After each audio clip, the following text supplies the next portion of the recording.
Tapi ini kalau kebetulan santri kopi pahit yang bujangan atau yang duda, yang kebetulan pisaunya udah karatan, ngedenger kajian ini jangan ngehayal ya.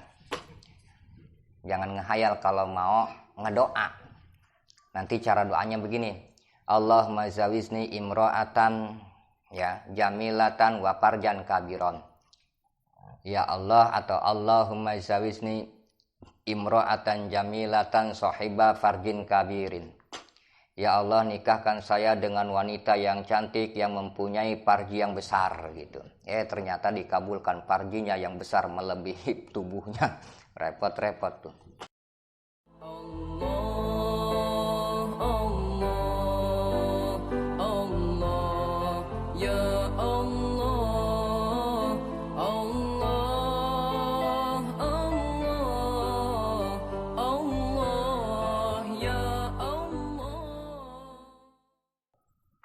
Itu yang direkomendasikan oleh para ulama adalah sambil berbaring, si istri di bawah, suami di atas.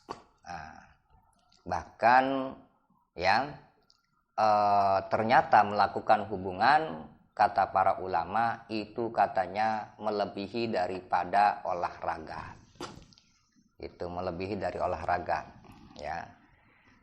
Nah, itu caranya. Jadi yang direkomendasikan tetap, saya ulang, yang direkomendasikan oleh para ulama adalah dengan berbaring, suami istri di bawah, suami di atas. Tapi ketika ingin melakukan cara-cara yang lain, silahkan. Yang terpenting itu merasakan kenyamanan semuanya. Berarti perlu didiskusikan, perlu dimusyawarahkan. Kira-kira si suami ketika ingin berdiri diskusikan dengan istrinya. Setuju apa enggak. Nah, sekarang bagaimana jika istrinya ya ketika suami meminta mengajak dengan posisi berdiri, kebetulan istrinya menolak, dosa atau tidak? Nah, kalau menolak posisi, kata Syekh Ibnu Hajar, kalau menolak posisi itu tidak dosa. Tapi kalau menolak ajakan suami ya untuk berhubungan intim, padahal si istrinya itu kondisinya sehat, suaminya pun kondisinya sehat, tidak kotor, nah itu si istri berdosa, ya gitu, berdosa kalau begitu. Tapi kalau suaminya kotor gitu, atau misalkan begini, si suami kencing, udah gitu setelah kencingnya dia istinjanya pakai batu, kan boleh sebenarnya istinja pakai batu sebetulnya. Istrinya juga tahu istinjanya pakai batu. Nyampe ke rumah ya, si suami langsung ngajak hubungan intim.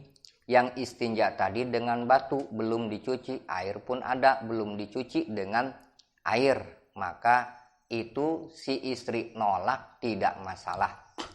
Kenapa? Karena melakukan hubungan intim setelah suami beristinja dengan memakai batu ya, sebelum dicuci dengan air, hukumnya tetap haram.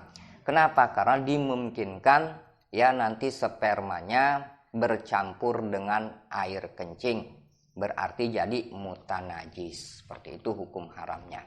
Ya, jadi kalau nolak, kata istrinya, saya nggak mau, kamu belum cebok dengan air, ya itu ndak dosa kalau begitu. Karena hukumnya kalau dipaksakan haram.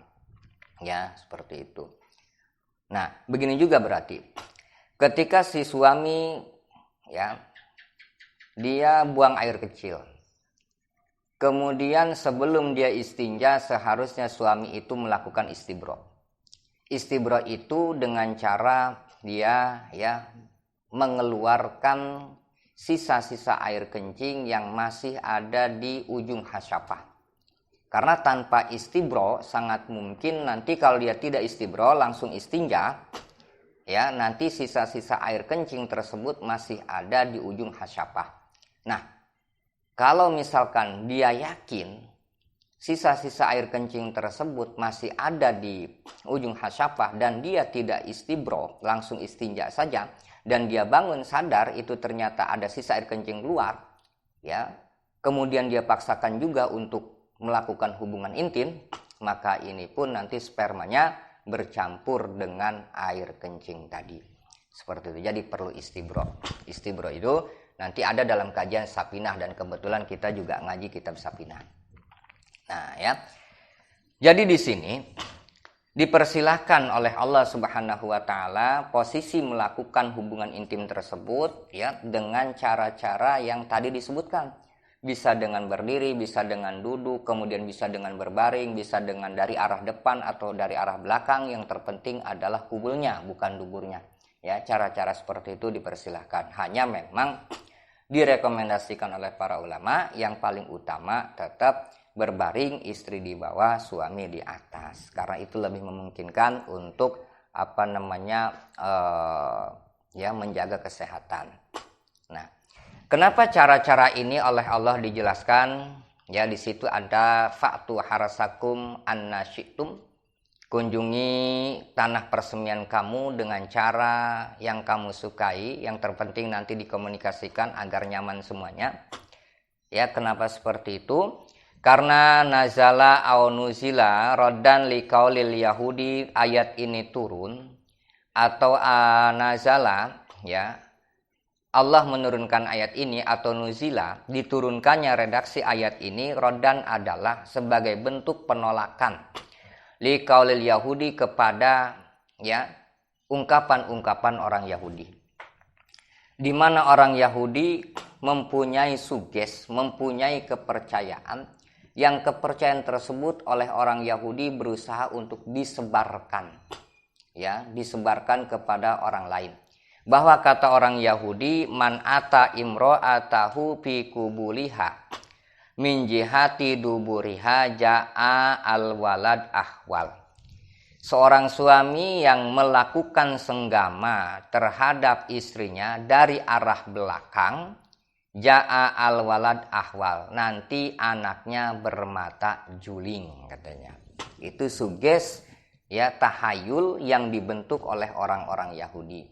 Jadi kata orang Yahudi, jangan sekali-kali melakukan hubungan intim dari arah belakang, karena jika sekiranya, ya, kalau nanti jadi anak, itu anaknya bermata juling. Jadi hati-hati bagi orang yang punya mata juling, jangan ketemu sama orang Yahudi.